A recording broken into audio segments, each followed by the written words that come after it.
estaba yo ocupado con mi Eternauta y estaba calculando cuándo íbamos a terminar, estoy en el tramo final de la historia. Y me llamó María Seoane desde Caras y Caretas, que me contó que tenían el proyecto de hacer un documental sobre la vida de Evita y querían que yo los ayudara.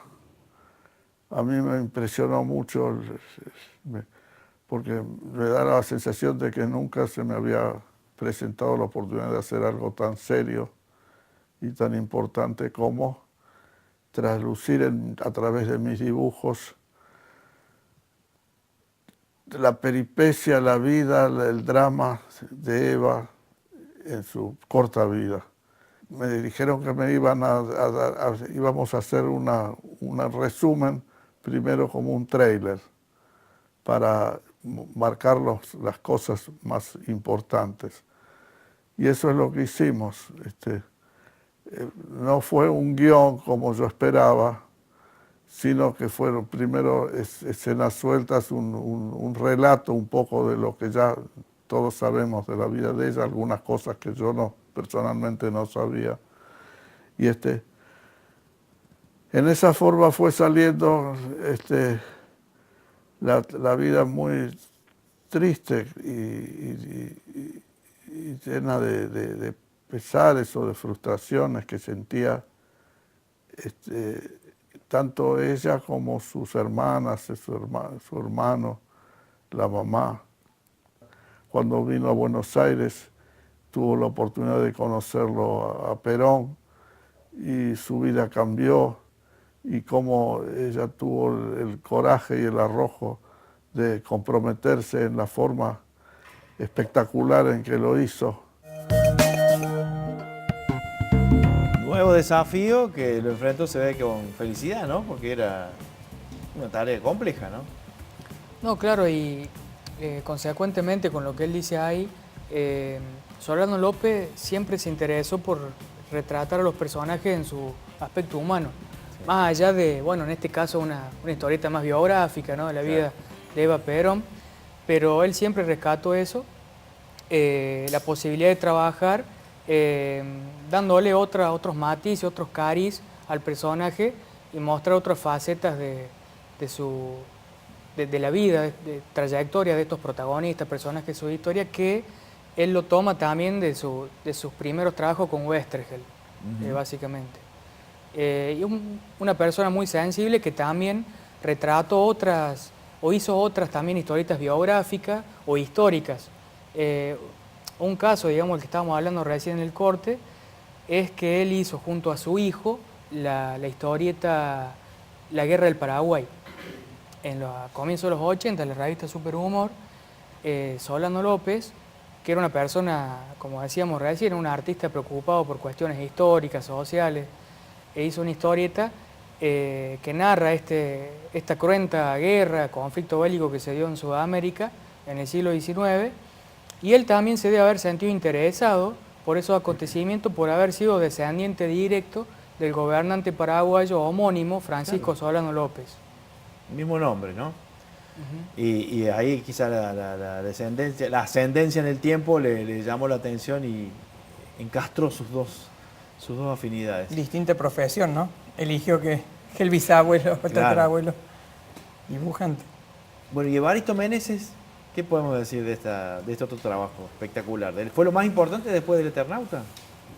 No sé si lo más importante, si podemos hacer un ranking, pero es una obra de peso, digamos, una obra impactante. La citaba Seba hace un rato, el guionista Carlos Zampayo, y es una obra realmente muy elaborada, muy interesante, muy impactante, muy rica, donde se condensan un montón de las características que decíamos recién. Lo que decía Seba sobre la humanidad de los personajes acá está muy claro, son muy palpables, son muy reales. En esas historietas vos las lees y en un momento te toca la fibra íntima, ¿no? No es que podés mantener distancia del papel. Son personajes muy conmovedores, en parte por el guión y en gran parte por ese realismo con el que los dibuja él. Un realismo que muchas veces es en un punto grotesco, ¿no? Las cosas, yo digo, siempre son casi palpables los personajes. Vos ves esos dibujos y casi decís, los podés agarrar a estos personajes. pero no solo por cómo los dibuja, sino por la vitalidad que los puntos de transmiten. Y vista. eso en Evaristo está mucho. Los objetos también. No solo es lo que yo decía hace un rato, no solo en los personajes, sino en los escenarios, y en cada objeto vos lo ves lleno de detalle. Recién en el tape de Evita, veías a Evita en el tranvía, se veían las manijas del tranvía, los tornillitos, todos los detalles que le dan ese realismo y esa cercanía, ¿no? Así es.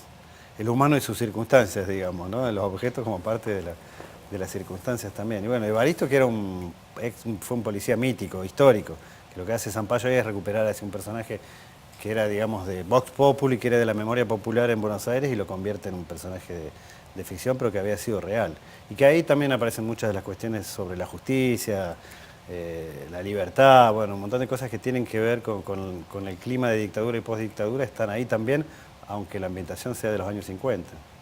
Exacto. Y bueno, y también yo diría, Solano López, junto con, en este caso con Zampayo, fue, ¿por qué no?, un pionero de lo que hoy es uno de los grandes vertientes de género de la historieta argentina, que es la historieta histórica, la ficción de época, historietas que tienen ingredientes policiales y que están situados en otro momento de nuestra historia.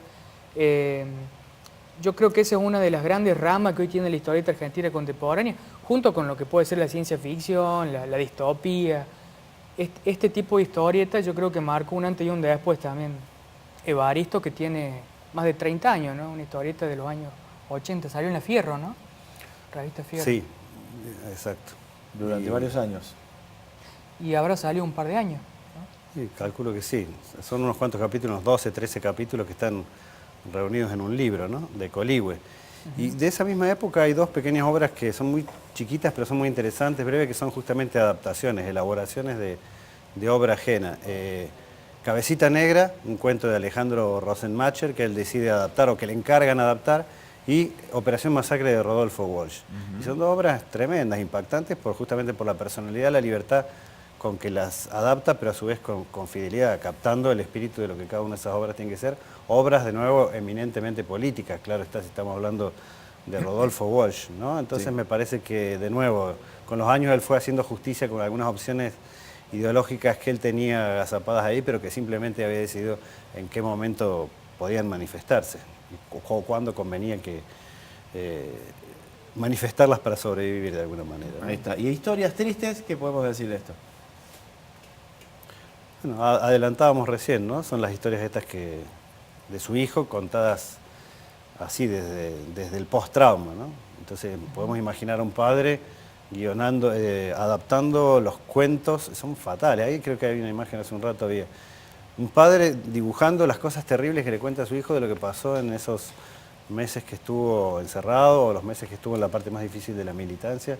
Son historias muy fuertes, que sí, son ficcionales, pero que están muy basadas en, hasta donde yo entiendo, en vivencias propias, ¿no? Así que bueno, tiene una carnadura muy fuerte.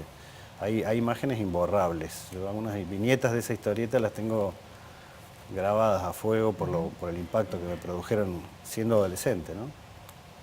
Bueno, el regreso del Eternauta, ¿cómo fue? ¿Qué pasó? ¿Cómo impactó en él, sobre todo? Me imagino que debe haber sido interesante ver qué pasaba con esto, después de lo del 70, ¿no? Sí, yo creo que el Eternauta en cada época estuvo muy marcada por las condiciones políticas, el contexto político, social del momento. El Eternauta, el regreso, fue una saga que la terminan con la búsqueda de Elena, ¿no? La hace con Paul Mastegui y también hay mucha referencia a los acontecimientos, a un proceso social y político que se da en los 2000 con los gobiernos, digamos, de Néstor Kirchner. En ese contexto, la historieta de alguna manera intenta representar lo que fue la recuperación de la memoria y los derechos, digamos, la política de derechos humanos de ese gobierno. Algo de eso hay en esa historieta, por la misma historia de desaparición, de recuperación de personas, digamos, de la cuestión de la identidad, está muy fuerte en lo que es el Eternauta del regreso. Y cada Eternauta, porque fueron muchos a lo largo de 50 años, tienen ese ingrediente que lo remite al contexto en el cual está siendo realizada la obra, digamos. Está como actualizada en el tiempo, el Eternauta, el regreso. Claro. Hay relecturas también de lo que acababa de ser el menemismo, digamos, ¿no? Hay algunas visiones de plantear, digamos, el neoliberalismo como una invasión, por simplificarlo, ¿no? Creo que está, digamos, el Eternauta significa que los manos, que los invasores de las partes anteriores se han quedado en este planeta después de haberlo conquistado, han pasado los años y ellos son los que mandan, digamos, ellos son el poder, son el gobierno, son la empresa, son todo, digamos, en ese regreso, ¿no? Entonces, no, ahora, la resistencia no es a la invasión del momento, sino al poder establecido. Los extraterrestres de la invasión del 50 acá son el poder, ¿no? En el regreso. Y ahí entran todos estos temas que decía Sebastián recién. Es como un intento de hacer una vuelta del Eternauta 1 obviando el Eternauta 2, ¿no? Ajá. Como saltándolo y hagamos otro reinicio de la historia, otro inicio desde aquel punto donde quedó el final del Eternauta, el primer Eternauta, que es una historieta que tiene un final circular, ¿no? Claro, y esto me da pie para preguntar, ¿volvería el Eternauta? ¿Qué dicen ustedes? ¿Podría volver? A mi juicio, No. podría volver en otro formato, en otro medio. Nos encantaría, a muchos seguidores de la historieta, amantes de la historieta, interesados por este género, la película, ¿no? El Eternauta. Claro, en otro medio, porque en historietas ya al no contar con los autores originales sería muy difícil, sería como por ahí traicionar la memoria. Claro, yo creo que es una opción que ahora depende de los herederos, tanto de Oesterheld como de Solano López, que bueno, tienen ahora los derechos, que han vuelto a ellos, habían tenido un conflicto con una empresa editora que los había despojado de eso. Ellos pueden decidir hacer continuaciones de la obra o cederla a otros autores. Hay muchos autores con ganas de hacer algo con el Eternauta, que es una obra muy abierta, que tiene muchas posibilidades, y es lo que estaban haciendo en los últimos años. Solano López había tomado esta decisión de poner su personaje bajo su supervisión en manos de otros creativos, de autores que él admiraba. Y habían salido una serie de historias cortas que estaban hechas de esa manera.